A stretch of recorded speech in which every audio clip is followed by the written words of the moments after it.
जय हिंद मित्रांनो, एक्झाम जागरवर तुम्हा सर्वांचं पुन्हा एकदा स्वागत आहे. मित्रांनो, या आधीच्या सत्रामध्ये तुमच्यासाठीचा प्रश्न होता, देशातील पहिल्या जिओ सायन्स म्युझियमची स्थापना कोणत्या शहरात करण्यात आली? या प्रश्नाचं उत्तर आहे पर्याय क्रमांक 2, म्हणजेच देशातील पहिल्या जिओ सायन्स म्युझियमची स्थापना ग्वाल्हेर या शहरामध्ये करण्यात आली असून या म्युझियमचं उद्घाटन उपराष्ट्रपती जगदीप धनकर यांच्या हस्ते करण्यात आलं. आजच्या सत्राचा पहिला प्रश्न पाहण्याआधी व्हिडिओला लाईक करा व हा व्हिडिओ आपल्या मित्रांसोबत सुद्धा शेअर करा. येणाऱ्या एक्झाममध्ये त्यांना सुद्धा याचा फायदा होईल. पहिला प्रश्न पहा काय म्हणतो, देशातील पहिले सौर सीमावर्ती गाव मसाली कोणत्या राज्यात स्थित आहे?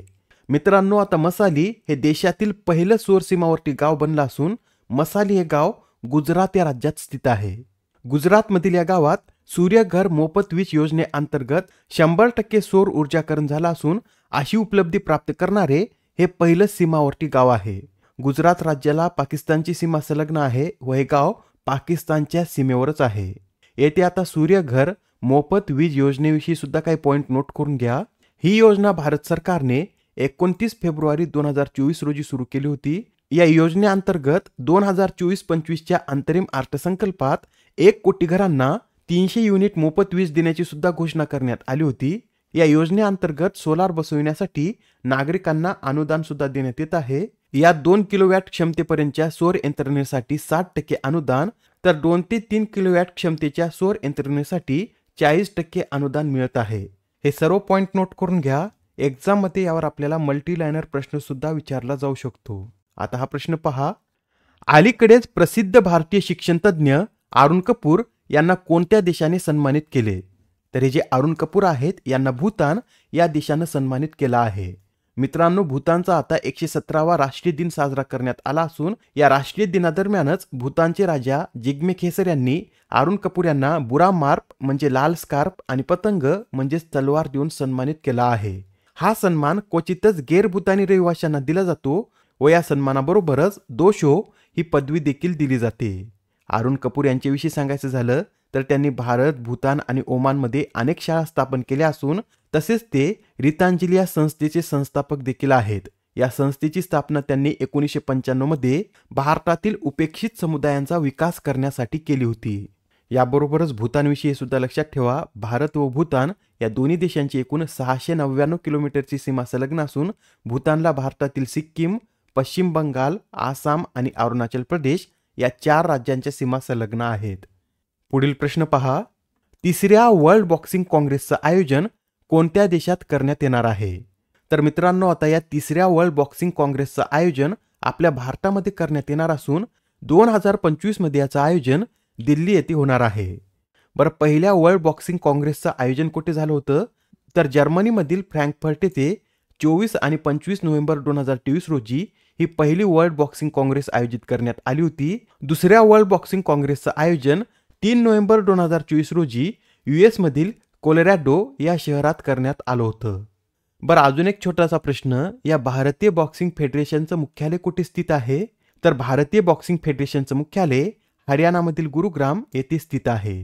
नेक्स्ट क्वेश्चन, 2023 साठीच्या तानसेन पुरस्काराने कोणाला सन्मानित करण्यात आले? तर हा जो 2023चा तानसेन पुरस्कार आहे, या पुरस्काराने पंडित स्वप्नन चौधरी यांना सन्मानित करण्यात आलं. हा पुरस्कार तानसेन यांच्या स्मरणार्थ मध्य प्रदेश या राज्याद्वारे देण्यात येतो आणि या पुरस्काराअंतर्गत विजेत्याला पुरस्कार स्वरूप 5 लाख रुपये देण्यात येतात. याआधी काही महत्त्वाचे पुरस्कार देण्यात आले आहेत, ते सुद्धा आपण एकदा पाहून घेऊया. तर पहा, अनंत भालेराव स्मृती पुरस्कार डॉक्टर मीरा बोरवणकर यांना देण्यात आला. बुकर पुरस्कार सामंत हार्वे, विष्णुदास भावे गौरव पदक सुहासिनी जोशी, साहित्याचा नोबेल पुरस्कार हानकांग, 54वा दादासाहेब फाळके पुरस्कार मिथुन चक्रवर्ती, इंदिरा गांधी शांतता पुरस्कार मिशेल बॅशेलेट, तर 34वा व्यास सन्मान हा सूर्यबाला यांना देण्यात आला. बरं, तुम्हाला आता कमेंटमध्ये सांगायचं आहे की सूर्यबाला यांना त्यांच्या कोणत्या पुस्तकासाठी हा 34वा व्यास सन्मान मिळाला आहे. ठीक आहे, तर आता हा प्रश्न पहा, संस्कृत भाषेसाठीचा युवा साहित्य अकादमी पुरस्कार कोणाला जाहीर झाला? मित्रांनो, जून महिन्यामध्ये आपण पाहिलं होतं, त्यावेळेस 23 भाषांसाठीचे युवा साहित्य अकादमी पुरस्कार जाहीर झाले होते. फक्त संस्कृत भाषेसाठीचा युवा साहित्य अकादमी पुरस्कार राहिला होता. आता त्याची सुद्धा घोषणा करण्यात आली असून हा पुरस्कार मुनी पार्श्व सुंदर विजय यांना जाहीर झाला आहे. बरं, मुनी पार्श्व सुंदर विजय यांना हा पुरस्कार त्यांच्या कोणत्या लिखाणासाठी मिळाला आहे? तर हंसरत्न महाकाव्यम या लिखाणासाठी त्यांना हा पुरस्कार मिळाला आहे. बरं, 2024चा मराठी भाषेसाठीचा युवा साहित्य अकादमी पुरस्कार कोणाला देण्यात आला? तर हा पुरस्कार देवीदास सौदागर यांना त्यांच्या उसवन या कादंबरीसाठी देण्यात आला. यासच हे सुद्धा लक्षात ठेवा, मराठी भाषेसाठीचा साहित्य अकादमी बाल साहित्य पुरस्कार हा भारत सासने यांना त्यांच्या शमशेर आणि भूतबंगला या लिखाणासाठी मिळाला आहे. Next question. आता नुकतेच ओमप्रकाश चौटाला यांचे वयाच्या 89व्या वर्षी निधन झाले, तर ते कोणत्या राज्याचे माजी मुख्यमंत्री होते?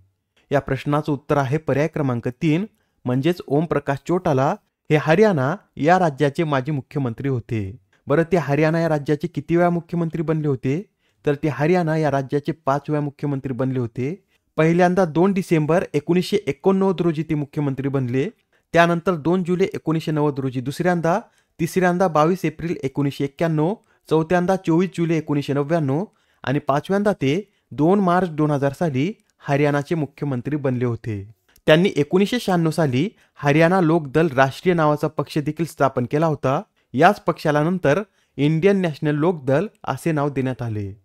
हे जे चौधरी ओमप्रकाश चौटाला आहेत, हे भारताचे माजी उपपंतप्रधान देवीलाल यांचे ज्येष्ठ पुत्र होते. पुढील प्रश्न पहा.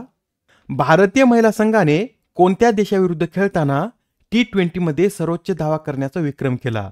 तर आता आपल्या भारतीय महिला संघाने वेस्ट इंडिज विरुद्ध खेळताना हा सर्वोच्च धावसंख्या करण्याचा विक्रम केला आहे.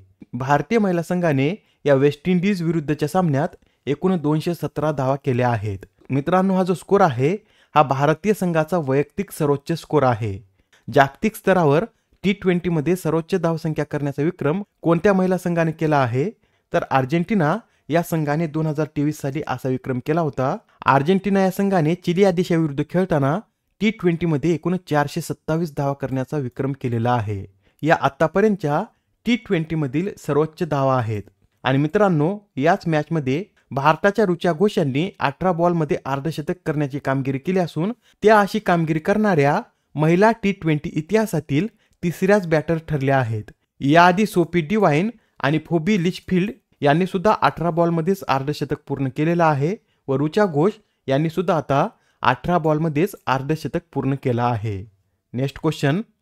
आता नुकतेच 38व्या राष्ट्रीय खेळाचं शुभंकर लॉन्च करण्यात आला असून त्या शुभंकराचंच नाव आपल्याला इथे सांगायचं आहे.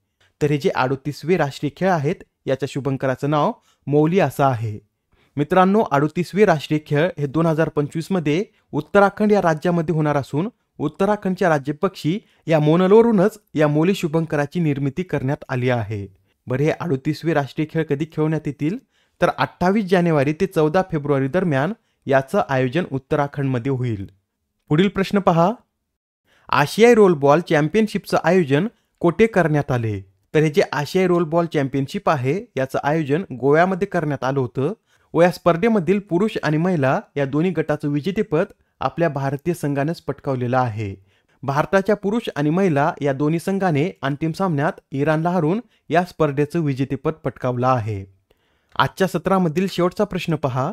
दरवर्षी सशस्त्र सीमा बलाचा स्थापना दिवस कधी साजरा केला जातो? या प्रश्नाचं उत्तर आहे पर्याय क्रमांक 4, म्हणजेच 20 डिसेंबर रोजी सशस्त्र सीमा बलाचा स्थापना दिवस साजरा केला जातो. यंदा सशस्त्र सीमा बलाचा 61वा स्थापना दिवस असून याचं आयोजन राणीडांगा येथील सिलीगुडी येथे करण्यात आलं होतं. मित्रांनो, सशस्त्र सीमा बलाची स्थापना 20 डिसेंबर 1963 मध्ये करण्यात आली असून हे 5 केंद्रीय सशस्त्र पोलीस दलांपैकी एक दल असून हे गृह मंत्रालयाअंतर्गत कार्य करतं. यासच हे सुद्धा नोट करून घ्या. दरवर्षी आंतरराष्ट्रीय मानव एकता दिवस हा 20 डिसेंबर रोजी साजरा केला जातो. आजच्या सत्रामधील तुमच्यासाठीचा प्रश्न पहा. Kho kho world कपचे brand ambassador म्हणून कोणाची नियुक्ती करण्यात आली? आता या प्रश्नाचं उत्तर कमेंटमध्ये देण्याचा प्रयत्न करा. उत्तर चुकलं तरी काय हरकत नाही, कारण ज्यावेळेस तुम्हाला या प्रश्नाचं योग्य उत्तर माहीत होतं त्यावेळेस हा प्रश्न तुमच्या दीर्घकाळापर्यंत लक्षात राहतो. तर आता पुढच्या सत्रामध्ये पुन्हा भेटूया. धन्यवाद.